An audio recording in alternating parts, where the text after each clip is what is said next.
जी students, आज के lecture में हम कुछ और फंक्शंस एक्सेल के कारआमद फंक्शंस जो हैं वो डिस्कस करेंगे।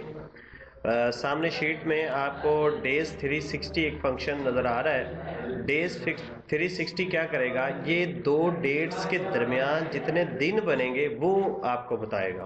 तो दो डेट्स के दरमियान जितने दिन बनेंगे, फॉर एग्जांपल एक डेट हमारे पास ये है और एक डेट हमारे पास ये है, और यहाँ पे हमने फार्मूला लगाया हुआ है is equal two days 360 A2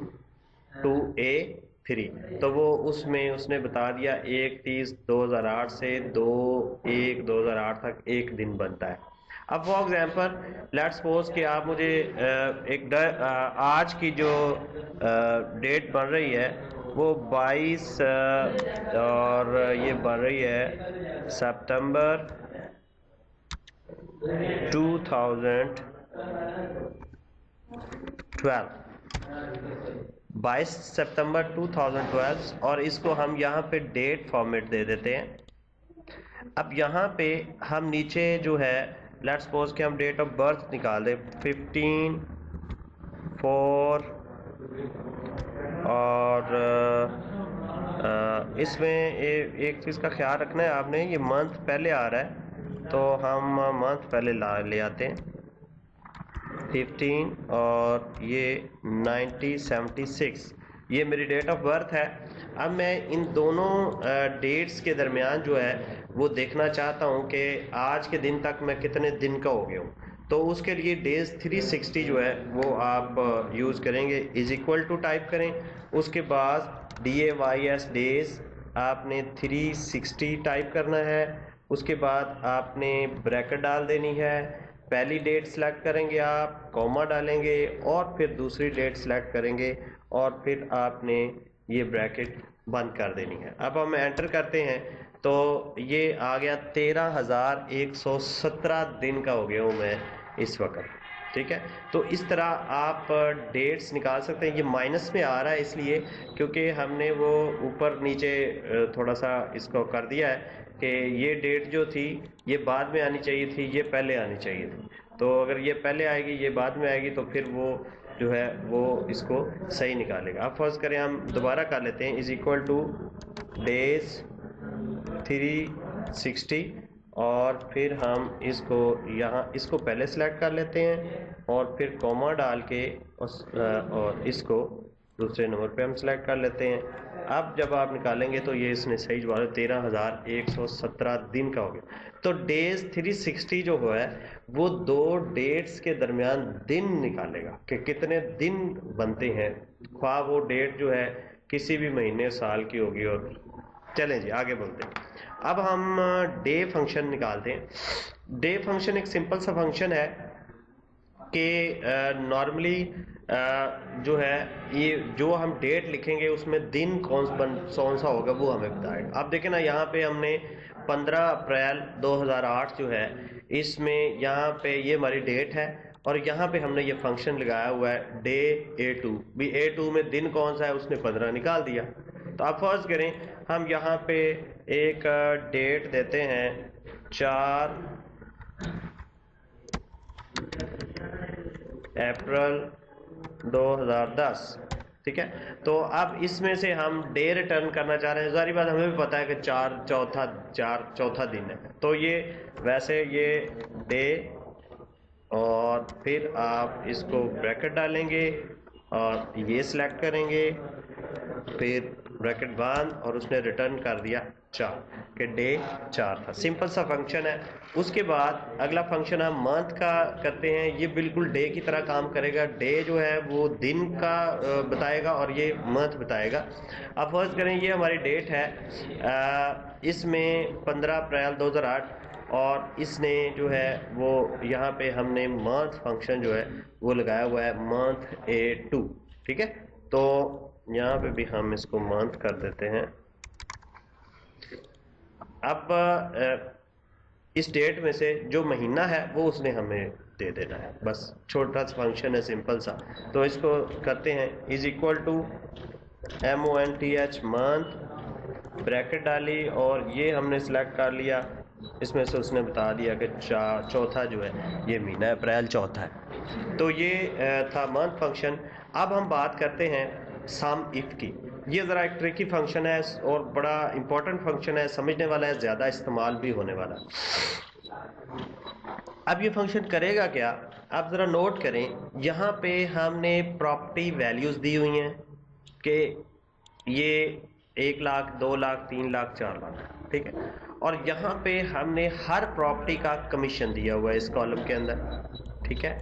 अब हम इस किस्म की सिचुएशन बन सकती है कि हम कहते हैं कि जो प्रॉपर्टी 2 लाख से ऊपर है उनका कमीशन जमा कर दो, यानी जमा करना है, लेकिन अगर की सूरत हाल में कि अगर ये हो तो फिर जमा हो। अब इसको मैं यहाँ पे आपको समझाता हूँ। ये पहला फार्मूला उसने लगाया हुआ है, sum of the commissions for the property value over 160,000। जो 1,60,000 से ऊपर प्रॉपर्टी हैं उनके कमीशन को जमा कर देना है। प्रॉपर्टी उसने चेक करनी ये जिनकी वैल्यू 1,60,000 से ऊपर है उनके कमीशन जमा कर देगा। यानी एक 2 लाख वाला, 14,000, 21,000, 28,000, इन तीनों को जमा करें जिनकी वैल्यू 1,60,000 से ऊपर है। अब फार्मूला यहाँ पे लगा हुआ है, वो कह रहा है कि सम if A2 to A7, A2 to A7, ये यहाँ से लेकर यहाँ तक चेक करना है आपने, ये चेक करना है, कॉमा यहाँ पे देखें नीचे, ग्रेटर दैन 1,60,000 कि इनमें से जो 1,60,000 से बड़ी है, कॉमा उनको B2 to B5 उनका ये वाला जमा कर दें। यानी ये चेक करने के लिए A to A5 क्या चेक करना है, अगर 1,60,000 से बड़े होंगे, और जमा किसको करना है, कमीशन को। अब उसने चेक करना है कि ये प्रॉपर्टी 1,60,000 से बड़ी है, नहीं, उसने इसको कुछ भी नहीं करना, इसका कमीशन जमा नहीं करना। ये चेक करेगा 1,60,000 से बड़ी है, इसका कमीशन जमा कर लेगा। ये भी 1,60,000, इसका भी 14 को 21 में जमा कर दे, ये भी 1,60,000 से, इन तीनों को जमा कर देगा अगर हम फार्मूले में ये कंडीशन लगाएंगे। फार्मूला हमारा यहाँ पे लगा हुआ, इज इट ओके। तो ये थी एक सूरत हाल। अब दूसरी सूरत हाल वो ये कहता है कि सम if A2 to A5, A2 to A5 को करो सम जो ग्रेटर देन 1,60,000 है। अब इसमें कमीशन की तो बात हो ही नहीं रही, इसमें सिर्फ एक ही कॉलम की बात हो रही है, ठीक है। और वो sum if A2 to A5 greater than 1,60,000, 1,60,000 से जो बड़ी होंगी उनको जमा कर देगा। अब ये बड़ी तो बड़ी नहीं है, इसको कुछ भी नहीं करना, ये बड़ी है, ये बड़ी है, ये बड़ी है, तो इनका 4 और 3 7 और 2 9,000 इसका जवाब आ गया। यहाँ पे ये फार्मूला लगा, यहाँ पे देखिए जरा, ये इज इट ओके। अब उस तरह हम कुछ और चीजें देखते हैं। Some the commission of properties के इन प्रॉपर्टीज का कमीशन जमा करना है, वैल्यूज इक्वल टू 3 लाख के जिनका 3 लाख के बराबर है प्रॉपर्टीज, उनका कमीशन जमा करना। अब यार जारी बात है, इसमें तो एक ही प्रॉपर्टी है, अगर एक से ज़्यादा भी होंगी तो फिर वो कर देगा, तो जो रेंज पे डिपेंड करता है कि आप ये रेंज कितनी है। किया क्या है, सम इफ A2 to A5, फिर डबल स्ट्रिंग डाल के इज इक्वल टू 3,000, और फिर आपने B2 to B3 रेंज के जमा जिसको करना है। तो ये था जेंटलमैन सम इफ फार्मूला। अब हम लगा के देखते हैं, यही वैल्यूज हम यहाँ पे लगाते हैं, यहाँ पे is equal to sum if, bracket डाल दी हमने, फिर क्या करना है, हमने A2 to A5 यानी ये जो चेक करना है A4 सॉरी ये, तो ये A4 से लेकर A7 तक हम रेंज देंगे, हम इस तरह रेंज सेलेक्ट करके, ठीक है। फिर हम कॉमा डालेंगे, उसके बाद डबल स्ट्रिंग शिफ्ट के साथ आएगा, शिफ्ट के साथ डबल स्ट्रिंग मार्क कीबोर्ड से आप टाइप करेंगे। उसके बाद आपने ये ग्रेटर देन साइन के जो ग्रेटर देन 1,60,000 हैं वो, यानी कि A4 से A7 चेक करना है जो ग्रेटर देन 1,60,000 है। फिर करना क्या है, फिर कमीशन को जमा कर देना है। अच्छा, एक चीज का ख्याल रखना, यहाँ पे कॉमा आपने दोबारा डालना है। अब इसको मैं ब्रैकेट को बंद करता हूँ और मैं एंटर कर देता हूँ। उसने 63,000 जवाब निकाल दिया, यानी 14, 21, 28 कमीशन उसने कैलकुलेट कर दिया उन प्रॉपर्टीज़ का जिनकी वैल्यू 1,60,000 से ज़्यादा। ठीक है, तो ये था जनरल में तरीक़ेकार इस फंक्शन को लगाने का, सम इफ को। तो मेरा ख्याल है आपको इसकी समझ आ गई होगी। तो इसी तरह ये बाकी चीज़ें भी आप कैलकुलेट कर सकते हैं इजीली। अब हम बात करते हैं इफ फंक्शन की। ये one of the most important function, अहम फंक्शन और ज़्यादा इस्तेमाल होने वाला कैलकुलेशन में ये फंक्शन है, कारामद फंक्शन है। अब इफ अगर की सूरत हाल होगी कि अगर ये है तो ये नहीं है, अगर ये होगा तो ये होगा। अब इसमें अगर में दो कंडीशंस होंगी भाई, अगर या तो होगा या नहीं होगा। ये दो चीज़ें आपने समझनी है कि अगर का जवाब जो है वो या तो हाँ में होता है या ना में होता है, कोई एक कंडीशन लाजमी होगी। ठीक है, जैसे हम ये कहते हैं कि अगर आपके मार्क्स 200 से ज़्यादा हैं, भाई या तो होंगे या नहीं होंगे, दो ही कंडीशंस होंगी ना।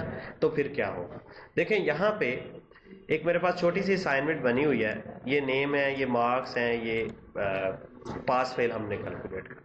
ठीक है, हम ये कहते हैं कि जिनके 50 से ऊपर मार्क्स हैं वो पास है। अब इसके लगाने का तरीका क्या है, आपने इज इक्वल टू टाइप करना है। ठीक है, आप सबसे पहले कोशिश करें कि फंक्शन से आप इसको लेके आए। इफ टाइप किया, गो टू इफ, ओके। अब वो कहता है लॉजिकल टेस्ट क्या है।